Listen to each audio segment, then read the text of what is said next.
you check the mail and certified letter from your biggest payer is on your desk. They ask for medical records and you have 30 days to respond, right? So your stomach drops and you don't even know where to start. Today, we're going to talk about practices that survive audits so that you are never in a situation where you're questioning your coding. Welcome to NatRevMD, a podcast where we share tips on optimizing medical billing and improving practice efficiency so you can have the business of your dreams. I'm your host, Dr. Heather Signorelli, founder of NatRevMD. Let's get started. So I will never forget, it was actually one of our first large audits we were asked to help support. It was a couple years ago, provider group. It was a family practice group that got hit with a post-payment audit from a major commercial payer. So the payer's software basically flagged an outlier for incident to billing. And those regulations had, changed in the last 10 years and they weren't caught up on those guidelines. And incident to billing, just for you guys, makes me so nervous when this is done incorrectly. And it was actually years of them billing for this incorrectly. And by the time they got the notice, they were already on the hook for what ended up being a 6-figure payback. And it was painful. It almost shut down their practice. And our focus was getting them an appropriate coding audit, right, to prepare them for the future and avoid this, and then get on a regular coding audit frequency. So they also had a coding review prepayment situation going on, so delayed payments as well. So again, 2 really bad outcomes. And again, they were billing incorrectly.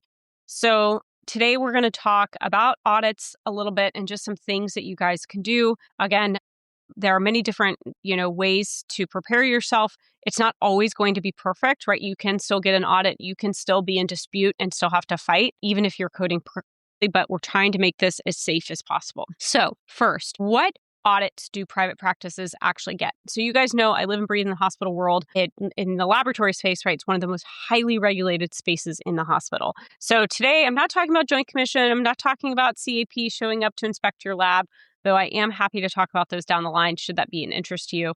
Would love to hear from you guys on topics you guys would like to hear. info@natrevmd.com. So today, we're going to talk about some common audit types in the commercial payer space, right? So Aetna, Blue Cross, Cigna, United, and they can come in 2 different flavors, right? They can have that prepayment review where they freeze your claims and demand records before they'll pay. And that can happen either on a single claim situation or on a larger prepayment review scenario where they're looking at all of your claims in a worst case scenario before they pay. But to me, that more dangerous or concerning is that post-payment audit where they claw back money that they've already paid you. And so there's also some government audits, RAC audits, which are those recovery audit contractors. And they actually have this 3-year look back period. They get paid a percentage of what they cover. So obviously, they're motivated. And then there's another type of audit called targeted probe and educate, which are actually Medicare contractors. And they are typically the start of a much larger investigation and can take years to resolve. So obviously, how does this happen, right? So for some practices, that could have an audit request after audit request, right? You have multiple. And payers may be mining your data and scanning for outliers, right? And you may get a letter that says, hey, you're an outlier for certain high-level codes or modifiers. And so obviously, if your pattern of billing differs from your regional peers, then you may be a target, right? So for an OBGYN practice, that may be making sure that you're correctly billing for those high-risk pregnancies, or maybe you're building more modifier 25s on your wellness exams. And they're going to use some sort of data AI algorithm in order to identify if you're an outlier. And that often can trigger an audit.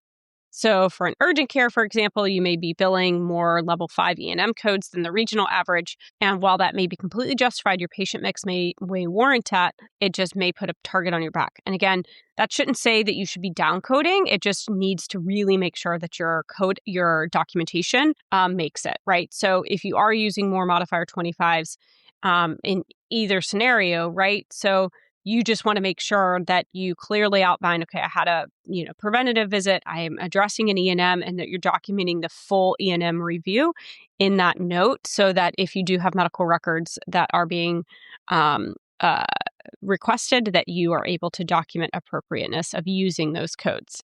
As you guys know, we all know payers aren't trying to understand your practice. They're playing numbers game. Or if you stick out, then you may get audited. So there's I'm just going to wait until I get a letter And obviously you're in a situation where hopefully you're coding appropriately, but if you're not, then it's going to be a situation. So for most practices, we recommend doing a regular coding audit at least every 6 to 12 months. And this is not, again, going to be something that's typically included in your billing services. It's typically a carve out or a request. And even if you have coders working on your team coding a portion of your stuff, you want to make sure that there is an independent coding audit that is done looking at varied types of practices within the types of patients that you're seeing.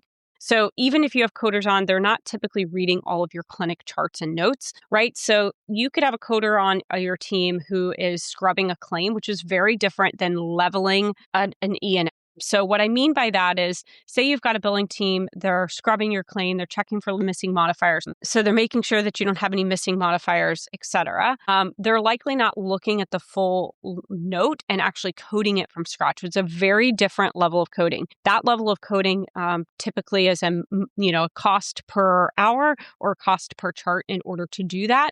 And so even if you have coders in-house, they're likely just doing a coding scrub. So making sure that you are picking different types of patients that are seen in your office and doing a 10 to 20 chart audit for each of your physicians or mid-levels is really, really key.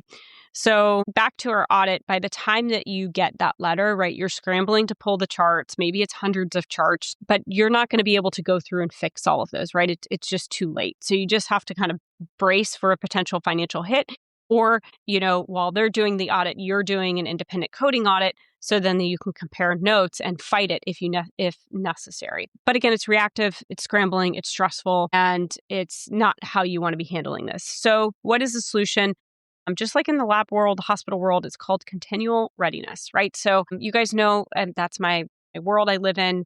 And if you're dealing with Joint Commission hospital inspections, right, you don't wait for inspection timeline or to try and figure out if you're ready for the checklists, right? You're always in a state of continual readiness. And that is what I recommend for practices in the coding space as well. So today we're going to give a few of those tips. It means that you can find and fix your own problems on a rolling basis with those. And so if you do have a real audit letter that arrives, at least you know that you don't have this 5-alarm fire. Maybe they'll find a few things, but that consistent readiness, can be stress reducing.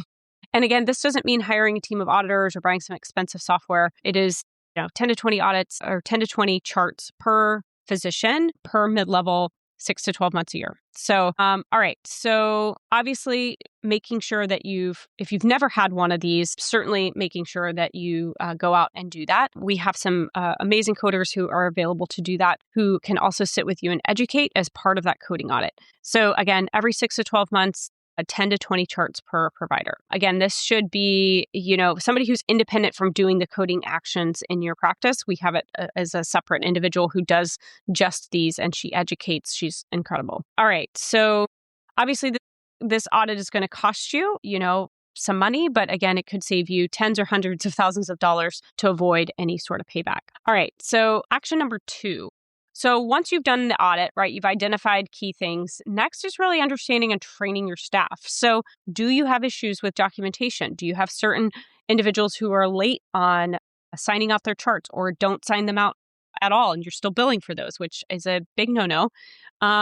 Or they're billing, high risk things, level 4, level 5, modifier 25, but then they're not actually documenting the need for that. So you have to kind of have policies and training for your physicians so that everybody's on the same page on what the expectation is. Because at the end of the day, if you are the owner, you're going to be the one who's stuck dealing with that, not a physician employee. So you've got to really have those expectations laid out in writing and make sure that everybody's on the same page. Again, this is not a one-time thing. It's an ongoing discussion that you really want to make sure that when you're doing those audits, those chart audits, that you have education going on and that everybody's on the same page. And then again, if say you do, a big education moment for your physicians, having another audit in 6 months may be a good way for you to double check that everybody's implemented those needs. Another tip is making sure that you have had a hard look with your EMR. Does it capture all the data that you need in order to defend things? So do you have templates that are missing key documentation elements? I highly recommend working with the EMR company so that you can fix those so that those aren't an issue long term. And then last, want to make sure that you have some way to understand what payers are watching. So again, you don't need to become a compliance at work, but you do kind of have to have an idea of what's on the radar. Highly recommend subscribing to the CMS listservs, attend webinars from your regional Medicare contractor, and making sure that you're getting updates from the commercial payers. We try and provide as many of those that we get notified on as well, but we're not going to see them all. Oftentimes, you're on the listserv of all of your different payers. So really important that you guys take the responsibility to do this as well. Again, in partnership with your billing team, hopefully all things are caught. But this is just a lot of information. Obviously, it's a big reason why when we see new denials, right, we're putting those on the issue tracker. We're discussing those with the physician so that if they do need to change how they're documenting for something or how you manage workflow for patients, that can be discussed. So again, audits are painful. Payers are using data to look for those outliers and then go after those practices for an actual audit. So the best way to win is to really understand, how are you coding today?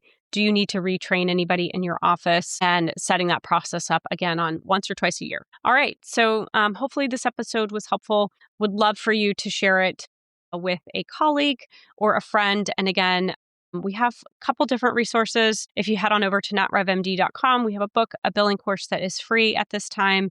And obviously, you're here listening to the podcast. So hopefully this is a help for your practice, and have a great rest of your week.